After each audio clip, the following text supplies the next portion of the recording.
Lamun butuh bantuan, datang baik-baik, ulah sirikan rezeki batur. Nuhun ya Nur.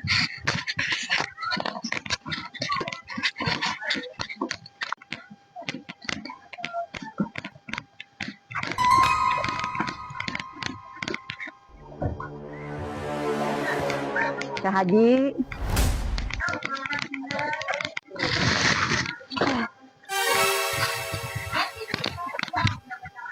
Waduh, geus bisa meuli bea sakarun nih. Ece ayeuna mah loba duitnya. Geus sanggup meuli bea sakarung. Loba duit di mana, Cah Haji? Ieu kabeneran aya rezekina salaki abi, Cah Haji. Batakna ku abi langsung dibelikeun bea sakarung. Ngaranna ge duit Cah Haji, lamun teu buru-buru dibalanjakeun kana kabutuhan imah, engke teuing ka mana beakna.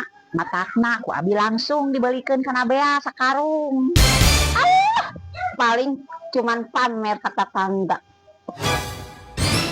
Pamer naon maksudna Cah Haji? Beas ieu dibeli keur dahar, lain keur dipajang Cah Haji. Lamun lain pamer ngaranna, keur naon maneh meuli beas karungan? Berarti ece tujuanna keur pamer kan? Lamun meuli sakarung leuwih hemat Cah Haji.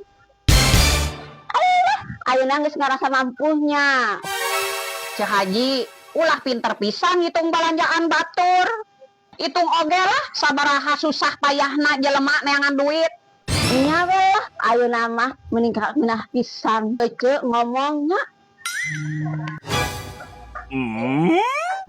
Lamun kitu Cek, Cah Haji ngijieun heula beas 2 liter mah. Engke lamun Cah Haji geus panen ku Cah Haji digantian. Cah Haji tadi ngomong abi pamer. Nah Cah Haji ayeuna malah handek pinjem. Nya atuh geus tong diasupkeun kena HP. Kan Cah Haji mah geus biasa lamun ngomong sakitu kan. Cigah anu teu nyaho, Cah Haji cigah nu kumaha wae. Cah Haji bere heula ye 2 liter. Hampura ayeuna ieu teu bisa. Nah. Beas aja kan masih aya sakarung. Beasna emang sakarung, tapi bukan berarti sakabeh jelema bisa nyokot. Arti menit pelit pisan ece, lain pelit. Coba lamun ti awal Cah Haji datangna baik-baik, beda deui caritana. Tapi kita tadi nu kaluar ti bibir Cah Haji malah kata sindiran. Lamun butuh bantuan, datang baik-baik, ulah sirikan rezeki batur. Terus ujung-ujungna berharap oge menikmati.